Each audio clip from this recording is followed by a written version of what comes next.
우리가 읽은 오늘 본문부터는 압살롬의 반역 때문에 피난길에 오르는 다윗 왕의 모습을 함께 살펴보게 되겠습니다.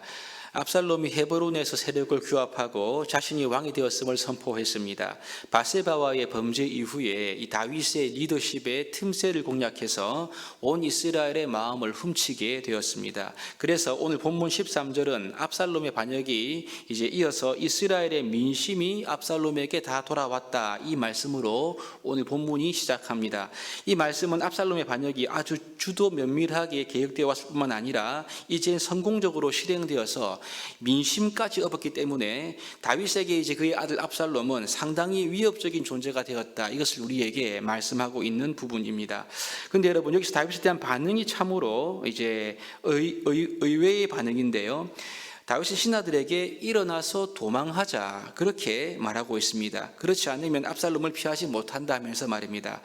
여러분, 사실 우리가 이 부분을 좀 생각해 보신다면 다윗의 피난 결정은 좀 이해되지 않는 부분이 있습니다. 왜냐하면 우선 예루살렘 성은요, 외부에서 쉽게 공략할 수 있는 그러한 성이 아닙니다. 요새이지요. 그래서 누구든지 쉽게 함락할 수 없는 성이 예루살렘 성입니다. 게다가 아직 다윗에게는 요압이나 아비새뿐 아니라 사무엘하 후반기에 보시면 그의 용사들이 나오지 않습니까? 그러한 훌륭한 군인들, 용사들이 아직까지 그에게 많이 남아 있습니다.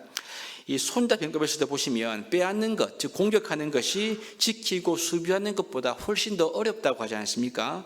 즉 성을 지키는 쪽이 훨씬 더 쉬운 법입니다. 이것이 일반적인 상식인데 다윗의 피난 결정은 쉽게 이해가 되는 부분이 아닙니다. 그럼 여러분, 왜 다윗이 성을 버리고 피난길을 택했을까요? 가장 먼저 다윗은 아마 압살롬의 반역이 자신의 범죄 때문임을 알았던 것 같습니다.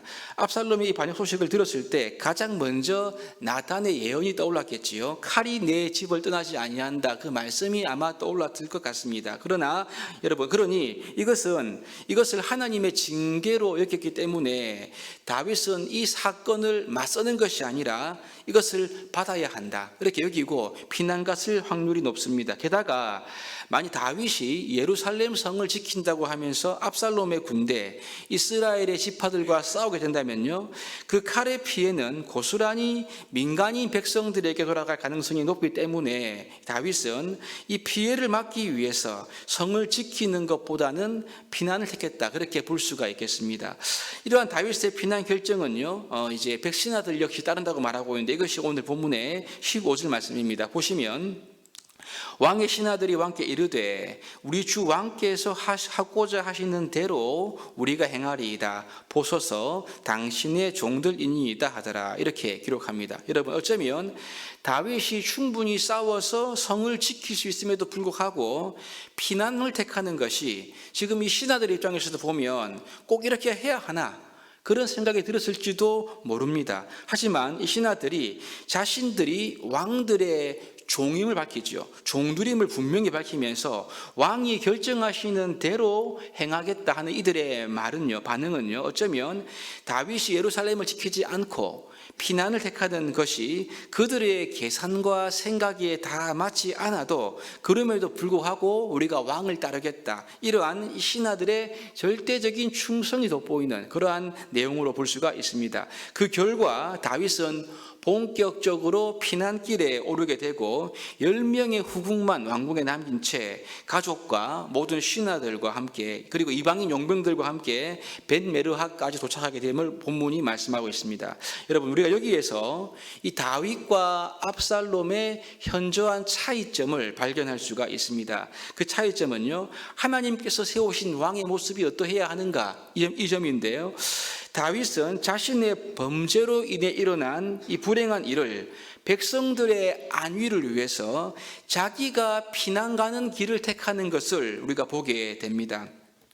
즉 자기 자신의 이익보다 백성들, 즉 그의 주변 사람들, 주위 사람들을 더 소중하게 여겼기 때문에 다윗은 이런 결정을 한 것이 아닌가, 그렇게 우리가 충분히 볼 수가 있습니다. 하지만 여러분, 압살롬은 어떻습니까? 우리가 지난 시간 살핀 대로 압살롬이 행했던 일들을 놓고 본다면요, 그는 주위 사람들보다는 자신의 야망과 뜻과 목적을 이루는 것이 더 중요한 사람이었습니다. 압살롬이 그술에서 요압의 중재로 예루살렘에 돌아오지 않습니까? 이때 아버지 다윗의 반응이 아주 냉담했습니다. 그래서 2년 동안 아버지 왕의 얼굴을 볼 수가 없었습니다. 여러분, 그럼 이때 압살롬의 반응이 어떠해야 할까요? 원한이 있긴 하지만 그의 형을 죽인 죄를 참회하고 자기가 할 수 있는 바른 일들을 했다라고 한다면 상황은 달라질 수가 있었습니다. 하지만 여러분, 그렇지 않습니다. 그는 왕이 자기를 만나주지 않자 초조해졌고 무슨 수를 써서라도 이제 왕을 만나야 했기 때문에 요압의 밭에 불을 질러서 마침내 요압을 대면하고요. 그런 후에 결국 왕을 만나게 되었습니다. 그런 후 자기의 세력을 점점 키워가는 요압의 모습, 압살롬을 볼 수가 있습니다. 여러분, 자기의 목적을 이루기 위해서라면 이웃에게 피해가 가는 일도 서슴지 않고 행했던 이 모습이 바로 압살롬의 모습이 아닙니까? 여러분, 그래서 우리가 다윗과 압살롬을 보면서 하나님의 사람으로서 어떤 태도를 가져야 하는가, 그래서 오늘 이 시간 깨달을 수가 있습니다. 그것은 큰 것이 아닙니다. 바로 나의 이웃, 내 곁의 사람들, 내 주위의 사람을 내가 소중히 여기고 있는가, 이 점을 돌아보아야 하는 것입니다. 내 주위의 사람들을 나의 목적과 나의 이익을 위해서 이용하는 것이 아니라 정말 그들의 입장에서 그들의 유익을 생각하고 그들이 행복하고 잘 되기를 바라는 그러한 태도와 마음이 우리에게 있는지 우리 자신을 돌아볼 필요가 있는 것입니다. 다윗은 그의 백성들을 자신의 목적을 위한 수단으로 삼지 않았습니다. 그들이 최고의 삶을 살 수 있도록 도와주려고 하는 그러한 마음을 가진 왕임을 오늘 본문은 우리에게 강조하고 있는 것을 볼 수가 있습니다. 이것이 오늘 압살롬을 피해서 피난 가는 다윗 왕을 통해서 우리가 배울 수 있는 중요한 교훈이 아니겠습니까? 이렇게 주위 사람을 소중히 대하는 다윗 왕의 태도는요, 19절부터 나오는 가드 사람 이때를 대하는 모습에서 더욱더 명확해집니다. 여러분, 가드는 블레셋의 진명 가운데 하나 아닙니까? 그러면 오늘 본문을 통해 보시면 이때는 블레셋의 사람으로서, 즉 외국인으로서 이제 막 갓 귀화한 그러한 이스라엘 사람으로 보입니다. 쉽게 말하면요, 이제 겨우 외국인이었다가 시민권을 얻은 그런 사람이 이때와 그의 군사들인데요. 지금 다윗을 따라가게 되면 다윗이 언제 돌아올지에 대한 기약이 전혀 없기 때문에 그가 겨우 받은 이 시민권이 이제 쓸모 없어질 확률이 높아지는 상황인 겁니다.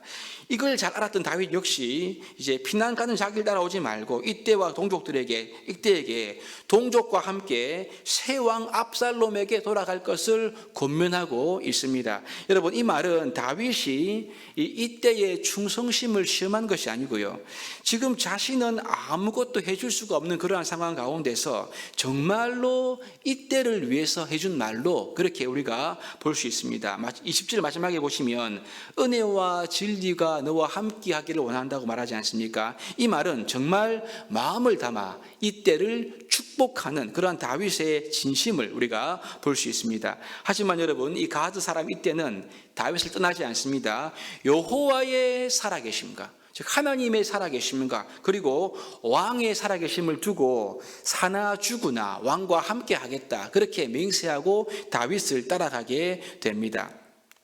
이 많은 학자들은요, 이 부분을 가리켜서 나오미를 따라 나온 모압 여인 룻을 이렇게 떠올리면서 이렇게 해석하는 경우가 참 많이 있습니다. 여러분, 지금 오늘 다윗처럼 나오미 역시 이제 두 며느리들에게 진심으로 그들의 입장에서 동족에게 돌아갈 것을 권하지 않습니까?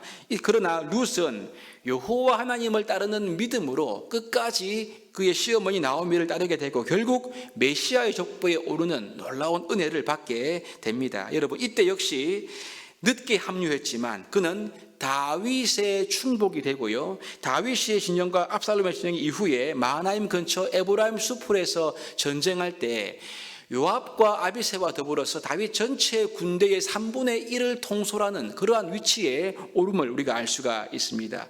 여러분, 비록 다윗은 이 바세바와의 범죄로 인해 치명적인 실수를 저질렀고 범죄했고요. 이 때문에 그 대가를 지불해야만 했습니다.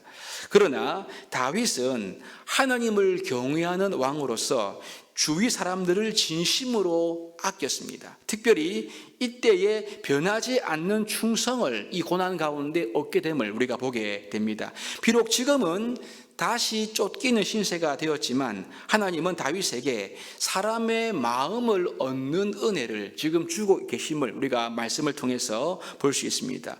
전 개인적으로 이 본문을 보면서 하나님께서 이 경건하고 충성된 가드 사람 이때 때문이라도 다윗에게 은혜를 주시지 않겠는가 그런 생각이 듭니다. 여러분, 우리도 다윗처럼 부족하기 때문에 좋은 상황을 걸어갈 수 있고요. 그렇지 않을 수도 있습니다. 중요한 것은 백성을 소중히 여기고 아꼈던 이 다윗처럼 우리 주위 사람들을 소중히 여기고 그들의 참 행복을 바래 주었던 이 다윗의 마음, 이 마음이 우리 주님의 마음이고요. 이 마음이 하나님께서 주를 믿는 우리들에게 기대하는 마음이 아니겠습니까? 그러므로 오늘 다윗에게 발견되는 것처럼 하나님의 백성으로서 나의 주위 사람들, 내 곁의 사람들을 그들의 입장에서 진심으로 아껴주고 사랑하는 마음과 말과 행동을 통해서 인생의 고난과 아픔을 함께 나누고 걸어가는 아름다운 복된 이 성도의 교제, 이 은혜, 이 관계를 누릴 수 있는 우리 모두가 될 수 있기를 주님의 이름으로 축복합니다.